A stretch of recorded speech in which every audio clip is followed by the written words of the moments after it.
What's going on, guys? So this video is going to be about the NBA point guard Morant, who's just been suspended a couple days due to flashing a gun on his social media post.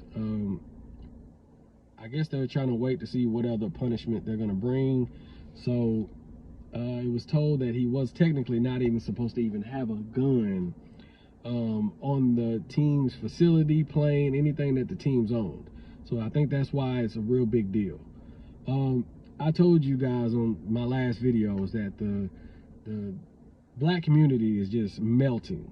We think just because, oh man, we see all these black sisters making money and all this, just because people are making money more, you know, we talked about, somebody made a comment about it being more millionaires than ever, you know, and I brought that out to him and I said, who cares?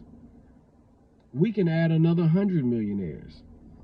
But if you got another 100 black boy millionaires, black male millionaires, but then you still got the bottom 3 million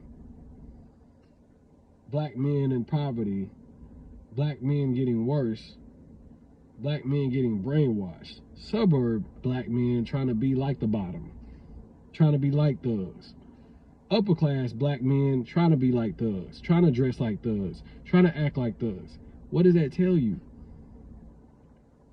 They're trying to be like the rappers. They're trying to be like the streets. Now, it's always, you got some people that like to say, well, white people, they first of all, when Eminem came out, if any of y'all do your research, they hated Eminem. The politicians and all that, they hated Eminem. Remember, they tried to stop NWA, but we kept buying the CDs. Remember, they tried to stop NWA, but, you know, they were like, you know what? This is making us money, though. They killing each other. It ain't worried about us. But then as soon as Eminem popped up, they tried to stop him because they like, nah, he's got white kids cutting their hair off, blonding their hair. We got to put this in check. And they put it, I'm not going to say they put him in check because all he did was sell more and make more money.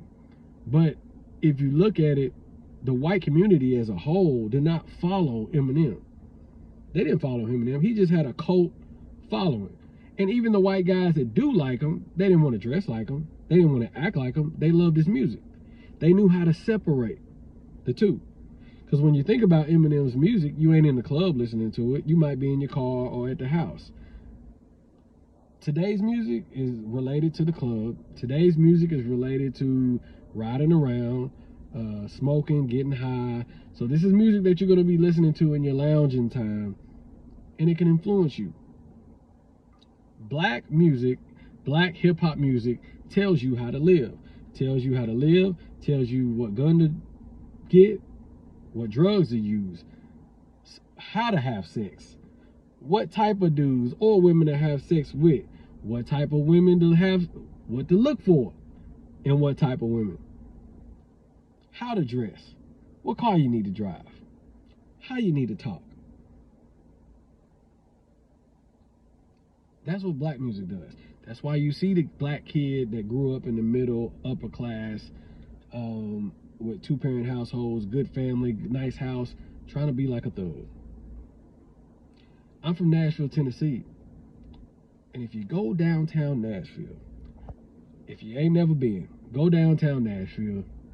There's about 300 bars on about 10 blocks. 300, no exaggeration, filled with white people. It's about 90% white people. The 10% goes to all the other races. They have a good time. They have a good time. White people from all different genres of white people. The farming looking dudes, the preppy, the rich, the flashy, the sophisticated, all come together. Put two black clubs together, hip hop. That club won't stay open 2 weeks. Just two. Won't last 2 weeks. This is why I told you guys the difference between the black community and the white community. The thing is, you got some boys growing up 12, 13, 14 years old, and 12, 13, 14 years old, and being the good guy with the flowers ain't working so much for him anymore.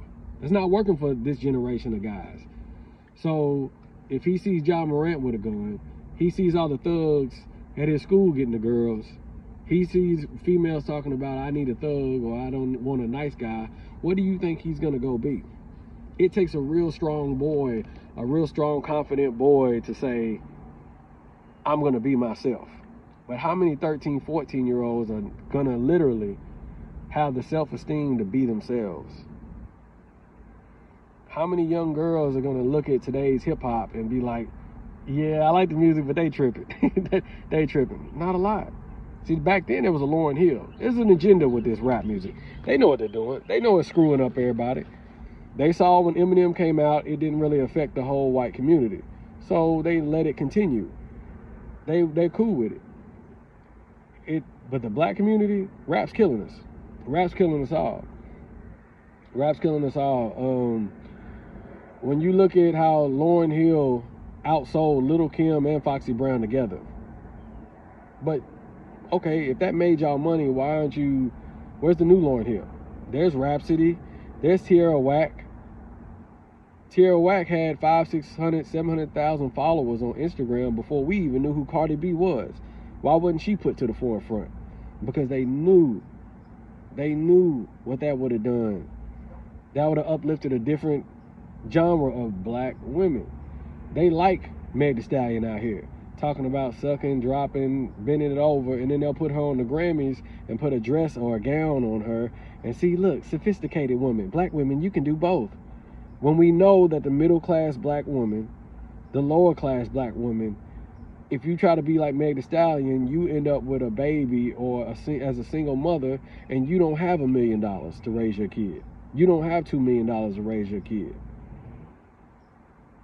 Oh, it's okay to get Lil Pookie and Ray Ray to be your baby's father. It's okay. Go ahead on to do it. Be free.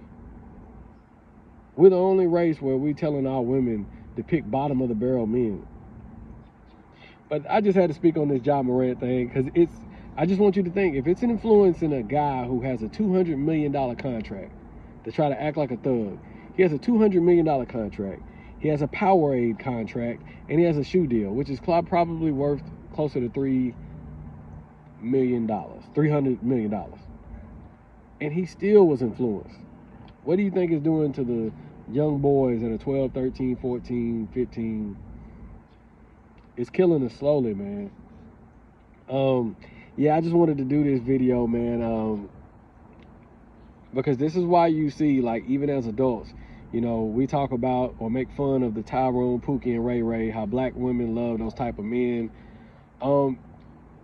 It's killing us. It's killing us. Like right here, that house right there, I'm in front of my house. But this house right here, it's on the market for $1.6 million. This house right here, that's my neighbors. Real cool people. We talk all the time. They're in their 30s, married. The house right over here next to them sold for $1.7 million just last year. White couple married down the street, and even the street over, the house over. And I was thinking about it, man, like even on the other streets, you see all these couples, and this could be the black community, but our women are choosing the bottom of the barrel of men because they think it's okay to say, you know what, I got a good job, I can stay at my mom's house, live rent free, I don't need no man, I can stay roommates, I don't need no man. See, these women don't feel like they need a man because they have their parents as safety nets. They're okay with sleeping on a blow-up mattress than to build with a successful man. They don't need it.